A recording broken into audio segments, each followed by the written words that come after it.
Paragraphe 37. Discours de Lingen. Le jour de l'offrande au Bakouri, Lingen s'adressa à Mbok en ces termes. Tu bâtiras sur l'eau parce que je viens de l'eau. Je ne viens pas du liard comme vous.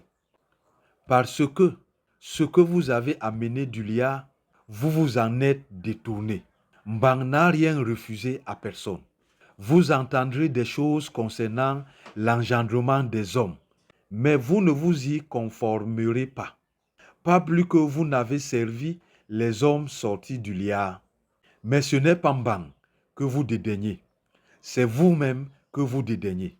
Parce que Mbang a dit que ces paroles seraient comprises par ceux qui viendront.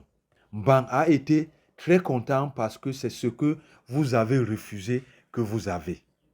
Moi-même, je ne suis pas fâché, parce que c'est une recommandation de labeur que j'ai apportée. Pour Mbang, je fais un travail qui vous fait plaisir. Tu m'as reçu parce que tu ne me connaissais pas. Jusqu'à maintenant, tu ne me connais pas. J'accomplis la promesse de Mbang. Vous joignez votre mécontentement contre moi alors que Mbang, lui, n'est pas fâché. Paragraphe 38. Toi, Mbok, pour ton manque de sagesse, tu as introduit la discorde dans ta famille. Crois-tu que les bénédictions effacent la consanguinité? Les bénédictions sont faites pour celui qui peut travailler. Le travailleur œuvre pour lui-même et pour son père. Vous avez encore les forêts que vous aviez refusées. Ces forêts qui sont encore là à vos yeux, parce que vous n'avez pas encore vu les contrées qui sont devant vous.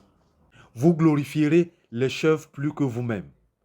Les genoux que vous avez refusé de fléchir devant Mbang, vous les fléchirez sans pouvoir vous relever jusqu'à ce qu'on vous tende la main pour vous aider à vous lever.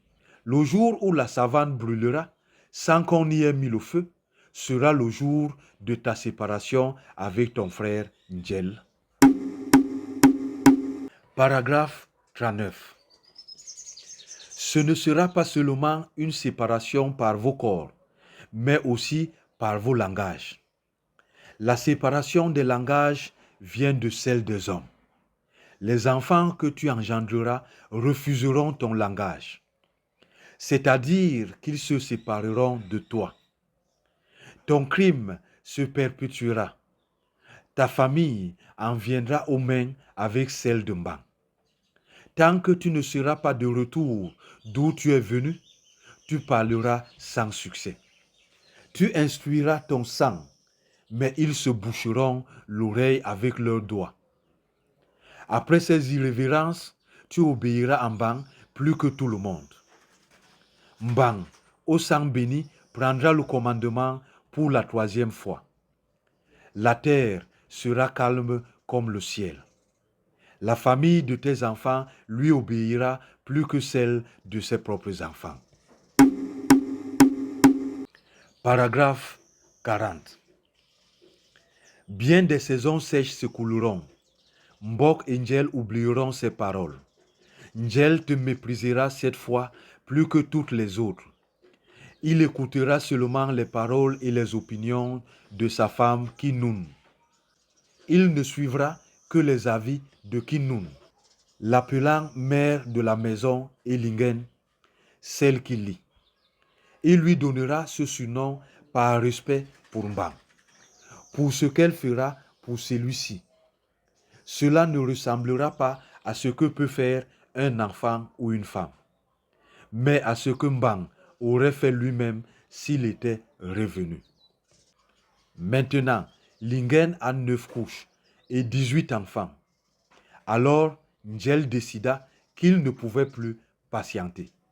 Il se rendit chez Mbok accompagné de son fils dernier-né et lui dit: « Cet enfant, je refuse le nom que sa mère lui a donné. Je vais l'appeler délogé. Tu m'as délogé de chez toi. » Mbok ne lui répondit pas.